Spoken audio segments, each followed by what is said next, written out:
Hello students, I am Rudramurthy. You all are welcome in this lecture.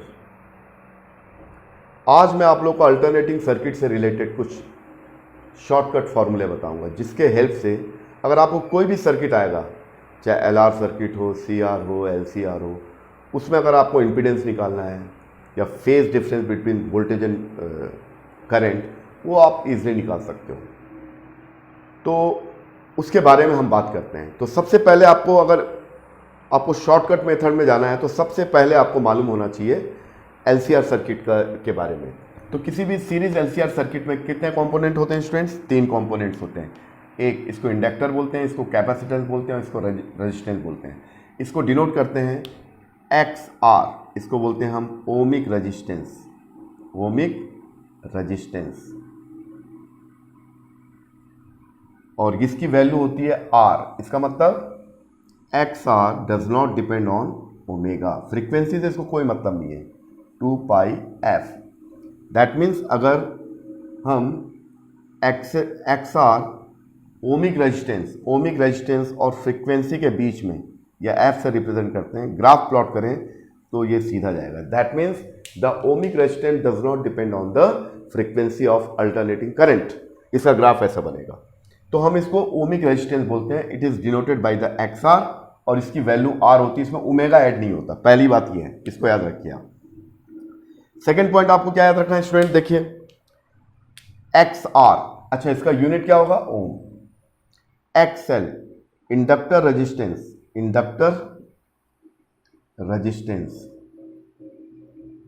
जिसको हम बोलते हैं इंडक्टिव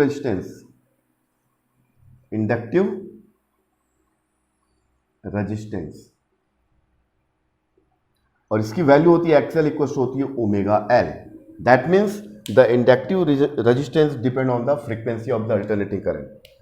यानी एक्सएल जो होता है ओमेगा एल, एंड ओमेगा का मतलब होता है 2 pi F. F is the frequency of the alternating current. That means XL is directly proportional to the omega if L is constant. तो इसका जो ग्राफ बनता है स्टूडेंट, ये है आपका फ्रीक्वेंसी को एफ से लिख रहे हैं, और ये एक्स एल, इसको अपन रिप्रेजेंट कर एक्स एल। इसकी यूनिट भी ओम होगी क्योंकि रेजिस्टेंस को रिप्रेजेंट कर रहा है, दैट मीन्स ओम। और ये बनेगा आपका ऐसा। That means the inductor resistance depend on the omega के साथ ये वेरी करता है अकॉर्डिंग टू दिस फॉर्मूला। उसके बाद आता है एक्सी, इसको बोलते हैं कैपेसिटिव रेजिस्टेंस। इसकी यूनिट भी रेजिस्टेंस है, ओम ही होगा। ये जो होता है एक्सी इज इक्वल टू होता है 1/ओमेगा सी। एक्सी ओमेगा के साथ ऐसे वेरी करता है 1/ओमेगा। अगर आप ग्राफ प्लॉट करोगे फ्रीक्वेंसी और एक्सी के बीच में, तो ये कुछ इस टाइप से वेरी करेगा, इस टाइप में, राइट।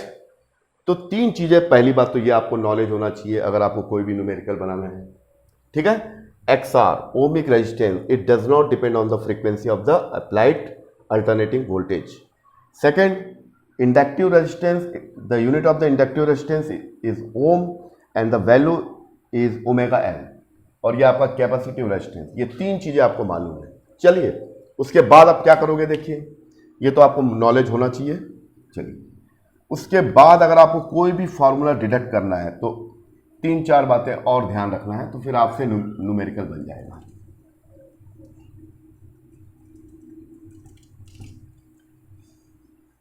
तो यहां देखिए एक्स आर ओमिक रेजिस्टेंस, इसकी value only R. It does not depend on the frequency of the applied AC signal. X L inductive resistance, ये होगा आपका ओमेगा एल। इसकी भी unit ohm, okay. X C capacitive resistance, ये होगा 1/ओमेगा सी। इसकी भी यूनिट होगी ओमेगा। इसका ग्राफ ऐसा बनेगा। अगर एक्स आर और फ्रीक्वेंसी के बीच में डज नॉट डिपेंड, इसका ग्राफ ऐसा बनेगा एफ और एक्स सी के बीच में, एक्स एल के बीच में। इसका ग्राफ कुछ ऐसा बनेगा एक्स सी, ये कुछ इस टाइप का। परीक्षाओं में ये सब आता है। चलिए, उसके बाद एलसीआर सर्किट का 4 बातें आपको ध्यान रखना है, फिर आप जितने भी न्यूमेरिकल इससे रिलेटेड सब बना लोगे। क्या क्या बातें? एक तो ये आपको याद रखना ही पड़ेगा, ये तो बेसिक चीज है। सेकंड देखिए, अब किसी एलसीआर का अगर आप फेजर डायग्राम बनाओगे तो ये आपका हो गया करंट, और अगर आर सर्किट है तो वोल्टेज और करंट सेम फेस में होते हैं, और वी ये आपका हो गया वी एल माइनस वी सी, और इन दोनों का रिजल्टेंट वोल्टेज यहाँ पर कहीं आएगा वी, और रिजल्टेंट वोल्टेज करंट के साथ एंगल बना रहा है phi.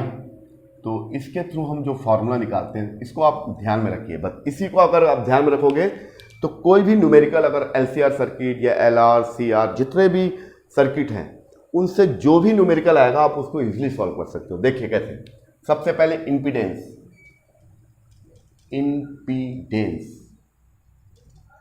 That is the total resistance. इसका एक्सप्रेशन जो होता है स्टूडेंट, देखिए ध्यान रखिए, पहला फॉर्मूला ये होगा आपका X R square plus X L minus X C square.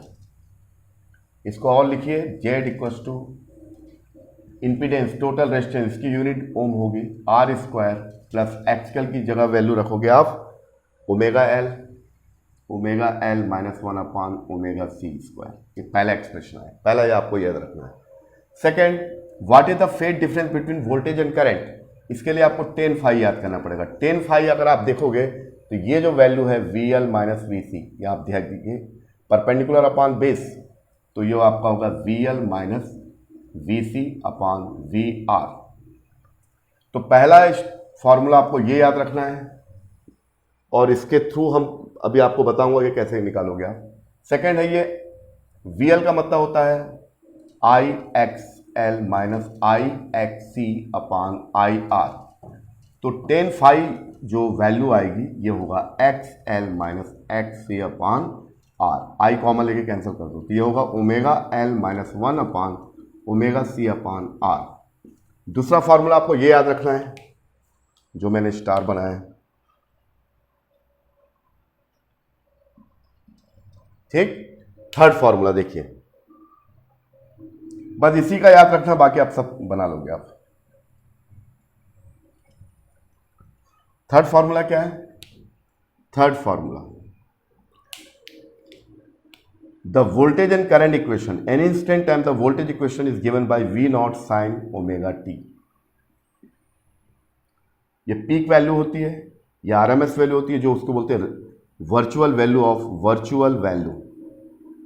तो कभी भी क्वेश्चन में अगर वोल्टेज दिया हुआ, अगर वोल्टेज दिया है 220 वोल्ट क्वेश्चन में, जिसका मतलब ये है V R M S value है, एक्चुअली में ये V R M S value, इसका पीक वैल्यू निकालना है तो इसका फॉर्मूला होता है V R M S is the 1/√2 times of the peak value.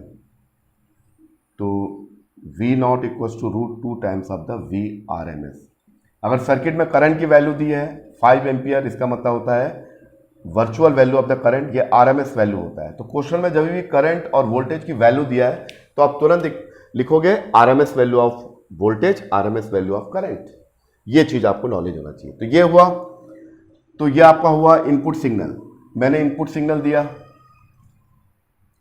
तो इनपुट सिग्नल दिया तो आउटपुट करंट कितना होगा, the equation of the output signal I. तो मैंने वोल्टेज अप्लाई किया तो इस सर्किट में करंट फ्लो हुआ। इस करंट का इक्वेशन किसी भी time I not peak value of the current, I RMS value, and sign omega T minus five, here five is the phase difference between the resultant voltage with current. ये third equation, ये याद रखिए आप। उसके बाद fourth equation है, केवल LCR circuit का याद रखोगे तो सभी निकाल लोगे, मैं अभी आपको तरीका बताऊं कैसे निकालना है। चलिए, उसके बाद अगर आपको करंट निकालना है, करंट होता है वोल्टेज अपान रेजिस्टेंस। वोल्टेज जो भी है और रेजिस्टेंस अगर मान लीजिए जो भी, तो यहां जेड लिखोगे।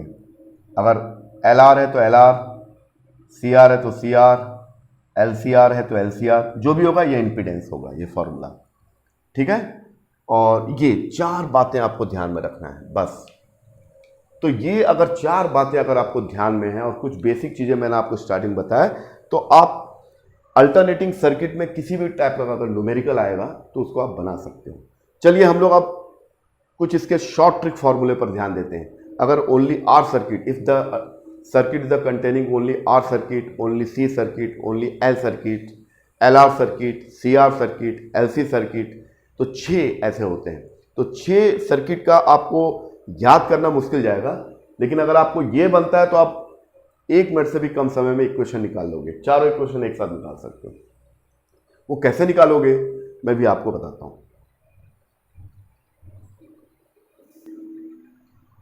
चलिए, तो मैंने अभी आपको जो कुछ बताया है वो फिर से लिख लेते हैं। इंपीडेंस का एक्सप्रेशन होता है ये आपका आर स्क्वायर प्लस एक्सएल या omega L minus 1 omega C square. पहली चीज ये बताया है। सेकंड, जो फेज डिफरेंस होता है इस फॉर्मूले से आता है X L minus X C upon R, और ये होगा omega L minus 1 omega C upon R. Third ये है इसका इक्वेशन, इससे फेज डिफरेंस पता चलता है। तो इनपुट वोल्टेज सिग्नल है V is equal to V naught sine omega T. Sine का इस्तेमाल हो रहा मतलब ये अल्टरनेटिंग करंट है, that means the voltage and current is the periodically change with time. The voltage and current periodically changes with respect to time, यानी alternate, एक के बाद एक चेंज हो रहा है। तो इसके बारे में आपको मालूम होगा। हम यहाँ पर इसके शॉर्ट ट्रिक फॉर्मूले के बारे में। अब करंट का equation any instant time I naught sine omega T minus five. अब ये फाइव से डिसाइड होगा, अगर फाइव पॉजिटिव है तो करंट पीछे चला जाएगा, अगर फाइव नेगेटिव तो ये प्लस हो जाएगा, इससे फिर करंट आगे लीड करेगा विथ फाइव एंगल। तो ये इक्वेशन बहुत है। और चौथा इक्वेशन आपका जो करंट निकालेंगे, करंट V अपान वोल्टेज अपान जेट, या V नॉट निकालेंगे, V नॉट और ये जेट। ये 4 फॉर्मूले और 4 टाइप के MCQ आपको एग्जाम्स में आ सकते हैं। तो सबसे पहले मैं आपको निकाल के दिखाता हूं, अगर अल्टरनेटिंग सर्किट केवल 1 कंपोनेंट को कंटेन करता है तो फर्स्ट लिखेंगे if circuit is containing only R circuit. तो यहां पर ध्यान रखना है स्टूडेंट, यहां पर केवल आर सर्किट है। देखिए ये रेजिस्टेंस है और ये मैंने AC सिग्नल को अप्लाई कर दिया, ये ऐसा, ठीक है। ये R है, ये V is equal to V naught sine omega T है, और ये करंट फ्लो होगा इसके थ्रू। तो इस करंट का इक्वेशन क्या होगा, फिर करंट और वोल्टेज में फेज डिफरेंस कितना होगा, इसका इंपीडेंस कितना होगा, तमाम 4 बातें मैं निकाल के दिखाता हूं। तो आपको क्या है, याद करने की कोई आवश्यकता नहीं है। आप क्या करोगे, सबसे पहले यहां पर ट्रिक क्या है, यहां पर L इज एब्सेंट। जब L एब्सेंट होगा तो then we will take the zero. C is absent, C absent है तो इसकी जगह पर इंफिनिटी लिखते हैं। क्या लिखते हैं, इंफिनिटी। तो यहां पर L एब्सेंट है तो जीरो लिखेंगे, C एब्सेंट है तो इंफिनिटी, बस ये ध्यान रखना है। ठीक, चलिए तो सबसे पहले मैं Z निकालता हूं। Z इंपीडेंस कितना होगा इसका, अगर सिंगल सर्किट है, सिंगल कंपोनेंट है, तो ये R square plus omega, omega तो है, ओमेगा नहीं है, वो पहले लिख लीजिए आप फॉर्मूला, ये पहले ये फॉर्मूला लिख लीजिए।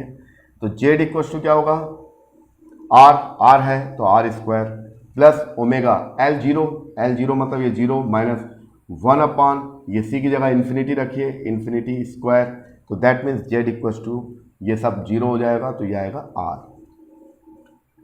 तो दैट मीन्स द इम्पीडेंस, अब इम्पीडेंस टर्म्स जो यूज करते हैं, अगर 2 से ज्यादा कंपोनेंट लगे, एक से ज्यादा कंपोनेंट लगा हुआ है, अगर सिंगल हो रहा है तो इसको बोलेंगे this impedance equal to ohmic resistance. तो पहली चीज ये मिल गई स्टूडेंट्स इस फॉर्मूले से, ठीक। अब आपको क्या निकालना, फेज डिफरेंस निकालना। चलिए फेज डिफरेंस कैसे निकालोगे, tan फाई इक्वल टू ये होता है omega L minus 1 upon omega C equal to R। तो tan फाई कितना होगा, देखिए स्टूडेंट्स, L क्या है, जीरो, ये इंफिनिटी तो ये जीरो हो जाएगा, अपान R तो zero upon R that means zero. तो दैट मीन्स क्या हुआ, tan phi इक्वल्स टू 0, तो phi is equal to 0, that means there is no any phase difference between voltage and current. यानी ये ऐसा है, वोल्टेज भी वहीं जा रहा है, रेजिस्टेंस में जो वोल्टेज ड्रॉप हो वो भी उसी डायरेक्शन में, करंट भी। इसका अगर फेजर डायग्राम बनाए स्टूडेंट तो कैसा दिखेगा, देखिए इसका फेजर डायग्राम कुछ ऐसा दिखेगा। ये आपका हो गया ओमेगा टी, ये वोल्टेज और करंट, तो ये कुछ वोल्टेज ऐसा जाएगा और करंट भी वैसी जाएगा, उसी फेस में रहेगा, ये कुछ ऐसा। ये हो गया वोल्टेज, ये हो गया करंट। तो अगर आर सर्किट है तो वोल्टेज और करंट दोनों सेम फेस में होते हैं, उनका जो इंपीडेंस होता है ओमिक रेजिस्टेंस के इक्वल होता है। अब हमको क्या निकालना है, बाकी सब चीजें निकाल लोगे तो यहां पर इसका इक्वेशन क्या बनेगा, यहां पर 0 पुट कर दोगे तो इक्वेशन क्या बनेगा, इक्वेशन ये इनपुट सिग्नल है V naught sine omega T and I equals to I naught sine omega T, और फाई की जगह 0 कर दोगे तो ये आएगा। दैट मीन्स अगर आर सर्किट है तो क्या क्या बातें हैं, उस कंडीशन में उसका जो इंपीडेंस होगा उस इंपीडेंस की वैल्यू ओमिक रेजिस्टेंस के इक्वल होगी। फेजर डायग्राम के थ्रू अगर ओमेगा टी और वोल्टेज और करंट के बीच में ग्राफ प्लॉट करते हैं तो वोल्टेज ब्लैक पेन से जो लिखा हूं वो वोल्टेज को डिनोट कर रहा है और ब्लू पेन से जो है वो करंट को। तो वोल्टेज और करंट दोनों सेम फेस में, there is no any phase difference between voltage and current. तो ये इसका फेजर डायग्राम बनेगा और इसका जो फाई इज इक्वल 0 आएगा।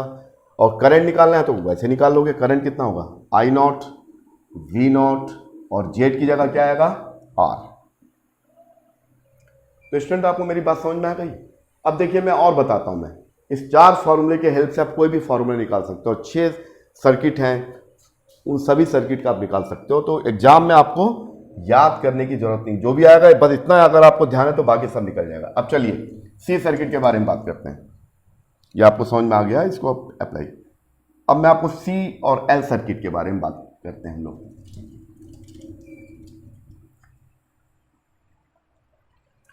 चलिए सी सर्किट के बारे में बात करते हैं। सी सर्किट, इसके बारे में इतना इंफॉर्मेशन आपको बताता हूं। सी सर्किट का मतलब क्या हुआ, देखिए यहां पर L एब्सेंट है, जब भी L एब्सेंट होगा क्या लिखेंगे स्टूडेंट 0, और R भी नहीं है इसमें, R एब्सेंट है तो इसको लिखेंगे 0। C तो है, तो ये इस टाइप का कुछ डायग्राम बनेगा स्टूडेंट। ये कैपेसिटर है, इसको मैंने AC सिग्नल से कनेक्ट किया, V equal to V naught sine omega T. इसके लिए क्या क्या इंफॉर्मेशन है, पहले इंपीडेंस कितना होगा, पहले सबसे पहले निकालो impedance R square plus XL। Omega L 0 हो जाएगा स्टूडेंट, और ये होगा 1 अपान, ये भी 0 हो जाएगा, R भी 0 स्क्वायर होगा, R भी 0, और ओमेगा L ये स्क्वायर, तो Z इसका इंपीडेंस होगा 1 अपान ओमेगा C या XC, इसको बोलते हैं कैपेसिटिव रेजिस्टेंस, इसकी यूनिट होगी ओमेगा। ठीक, निकल गया। 10 फाई कितना होगा, 10 फाई। अब हमको फेज डिफरेंस पता लगाना है कि अगर सी सर्किट है तो वोल्टेज और करंट का फेज क्या होगा। तो देखिए, तो ये XL omega L minus 1 upon omega C अपान R, यहाँ L नहीं है तो 0 रखोगे, यहाँ पर ओमेगा तो है, C तो है तो रखोगे, और ये 0, तो देन 10 फाई इक्वल्स टू, देखिए ये 0 से minus 1 upon omega C and divided by 0, तो दैट मीन्स माइनस इन्फिनिटी, तो then phi is equal to minus 90 degree. तो अगर आप देखोगे इसमें V equals to V naught sine omega T, और ये I equals to I naught sine omega T, और ये माइनस हो जाएगा तो प्लस। तो यहाँ ध्यान रखना है कि जब भी सी सर्किट होगा तो ये जो है इसका फेजर डायग्राम अगर हम बनाएंगे तो कुछ इस टाइप से बनेगा, करंट आगे लीड करेगा, यानी ये आपका वोल्टेज हुआ स्टूडेंट्स, ये इनपुट वोल्टेज इनपुट सिग्नल है, आउटपुट जो होगा इस टाइप का होगा, ये आपका होगा V और ये हो गया I वोल्टेज, और ये आपका ओमेगा टी। तो जब भी अगर सी सर्किट होगा तो उस कंडीशन में करंट लीड करेगा 90 डिग्री, ये 90 डिग्री लीड कर रहा है। इसका इंपीडेंस कितना होगा, the impedance of the only L circuit will be equal of the XC, and this XC is known as the capacitive resistance, and unit of capacitive resistance is the ohm, सबका ओम रहेगा, resistance है मतलब ओम। ये अगर आपको current निकालना है I not V not upon Z, तो I नॉट V नॉट जो भी होगा, एंड Z की वैल्यू मैंने निकाला कहाँ है, Z की वैल्यू XC, यहाँ पर XC रख दोगे, और V नॉट और XC की value 1 upon omega C। XC की वैल्यू कितनी होती है 1 अपान ओमेगा C। तो सिंगल सर्किट में आप निकाल सकते हो। मैं आपको डबल सर्किट का एक आध बताता हूँ, फिर उसके बाद आप खुद प्रैक्टिस करोगे तो ये चीज़ें अपने आप क्लियर हो जाएगी। चलिए अब कोई डबल सर्किट को हम लेते हैं, ठीक है, तब तक आप इसको नोट कर सकते हैं।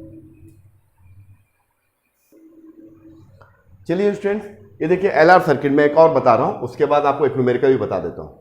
एलआर सर्किट निकालना है, एलआर सर्किट निकालना है, तो हियर एलआर सर्किट, बहुत आप 1 मिनट से भी कम समय में हर चीज़ निकाल सकते हो। एलआर यहाँ पर क्या एब्सेंट है, सी इज एब्सेंट, और मैंने आपको बताया जब सी एब्सेंट होगा, अगर एल एब्सेंट है तो 0 रखोगे, आर एब्सेंट है तो 0 रखोगे, लेकिन जब सी एब्सेंट है यानी वो कंपोनेंट इसमें नहीं है, तो उसकी जगह पर इन्फिनिटी रखोगे। क्या रखोगे, इन्फिनिटी। बस बन गया आपसे।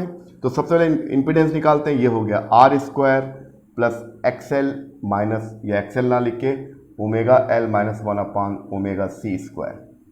जेड इंपीडेंस कितना हो जाएगा, ये हो गया आर है प्लस ओमेगा एल भी है, लेकिन ये नहीं है तो ये इसकी जगह पर इन्फिनिटी रखें तो ये 0 हो जाएगा। तो फाइनली एक्सप्रेशन जो आएगा इंपीडेंस का, R square plus omega L square, और यहाँ पर जो सब स्क्रिप्ट एल आर लिखेंगे। तो impedance of L R circuit is under root R square plus omega L square, ये इसको ऐसा लिख सकते हैं, R square plus X L square. तो आपको याद करने की जरूरत नहीं, अगर फेज डिफरेंस निकालना है तो वो भी निकाल सकते हो। 10 फाई फेज डिफरेंस होता है X L minus X C upon R. अब ये सब आपको याद हो जाएगा तो आप यूं ही हर चीज निकालोगे। Omega L minus 1 omega C upon R.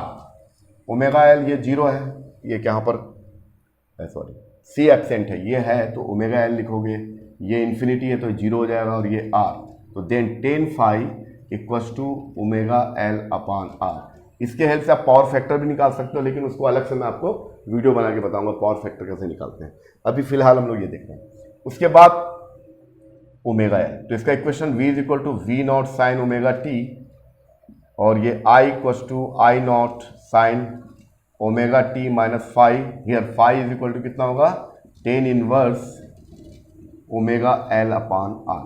तो यहाँ पर जो फाई है, तो इसका जो फेजर डायग्राम ऐसा बनेगा, देखो स्टूडेंट, देखिए ये वोल्टेज आगे जा रहा है, देखिए ये फेजर, इसको देख के ये वी आर, और ये अगर आर रेजिस्टेंस आर कंपोनेंट होता तो वी आर और आई दोनों सेम फेज में होते हैं। अगर एल कंपोनेंट है तो ये क्या होगा, वी एल आगे चला जाएगा करंट से, तो इसका रिजल्टेंट होगा वी, ठीक है।